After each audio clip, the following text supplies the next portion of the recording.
আউযুবিল্লাহি মিনাশ শাইতানির রাজিম বিসমিল্লাহির রহমানির রহিম। অন্তর্বর্তীকালীন সরকারের প্রধান উপদেষ্টা ডক্টর ইউনূস স্যার, আসসালামু আলাইকুম। স্যার, আমি একজন রেমিটেন্স যোদ্ধা। বিগত ৪৪ বছর আমি প্রবাসে আছি। আজ আমার কিছু কথা আপনার কাছে কিছু কথা বলবো। সর্বপ্রথম হলো ৪৪ বছর আমি প্রবাসে আছি। আমি অ্যাসোসিয়েশন অব এক্সেলেন্স চ্যারিটি এই সংস্থার চেয়ারম্যান। বিগত যত সরকার আসছে প্রতিটা সরকারকেই আমার এই বক্তব্যগুলো আমি বলছি, কিন্তু সবাই ওয়াদা করিয়া আমাদের কাজগুলো করে নেই।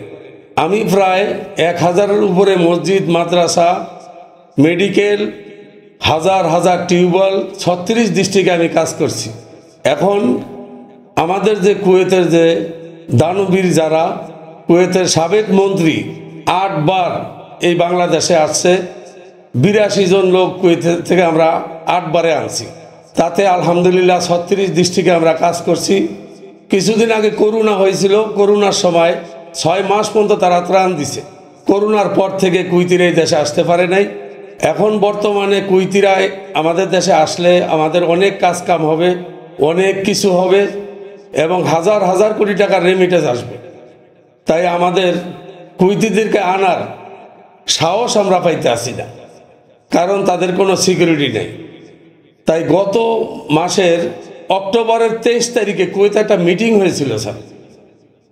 ১২০টা দেশের মিটিংয়ের ভিতরে হঠাৎ করে বলল যে বাংলাদেশে এখন মাত্র রেয়াল আইছে ক্ষমতায়, মানে পুরুষ সরকার আসছে। এখন আমরা বাংলাদেশের দিকে কঠিন নজর নিতে হবে।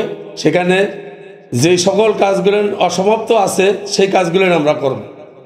শোনার পরে স্যার আমি অনেক খুশি হয়েছি যে আমি দেশে যাই আপনার সাথে কিছু কথা বলিয়া আমাদের এই সংস্থার প্রধান আপনাকে বানাইয়া, যাতে আমাদের দেশে শত শত কোটি টাকার কাজ আসতে পারে।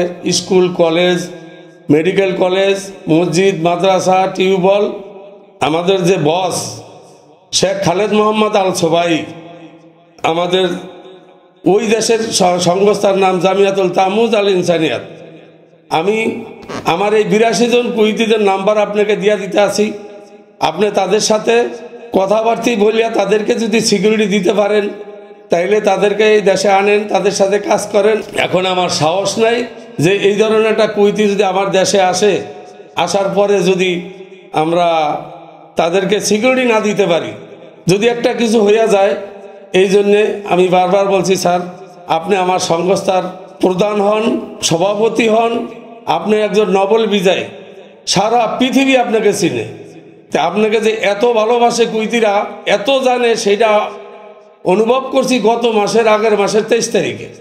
আমরা মেডিকেল কলেজ, ইউনিভার্সিটি, কারণ কুয়েত, আবুধাবি, কাতার, বাহরাইন, দুবাই, ওমান, সৌদি, আমি শুধু কুয়েতের না স্যার, আমার কাজ আসে ১১টা রাষ্ট্র থেকে। আর আপনি এই দায়িত্ব নেওয়ার পরে তারা যে এত খুশি স্যার, আমি ভাষায় প্রকাশ করতে পারবো না। অক্টোবর মাসের ২৩ তারিখে আমাদের যে টেলিভিশনে যে মিটিং হয়েছিল কুয়েতে, সেই মিটিংয়ে আমাদের সেই বস, আমাদের যে কুয়েতের জামিয়াতুল তামুজ আল ইনসানিয়াতের চেয়ারম্যান শেখ খালেদ মোহাম্মদ আল সোবাই, উনি এই কথাটা বলছিল। তারপর প্রতিটা শেখের আপনার কথা, যেটা দুধের বাচ্চাও আপনাকে চিনে। স্যার, অনেক কথা বলছি। আমার যদি কোনো ভুল ত্রুটি হয়ে থাকে আমাকে ক্ষমা করে দেবেন। যদি আপনি মনে করেন আমার কুইতিদেরকে দেশে আনিয়া অনেক রেমিডিস আনতে চান, তাইলে আমাকে আপনার সাথে দেখা করার সুযোগ করে দিবেন। আসসালামু আলাইকুম রহমতুল্লাহ বারাকাতুহু।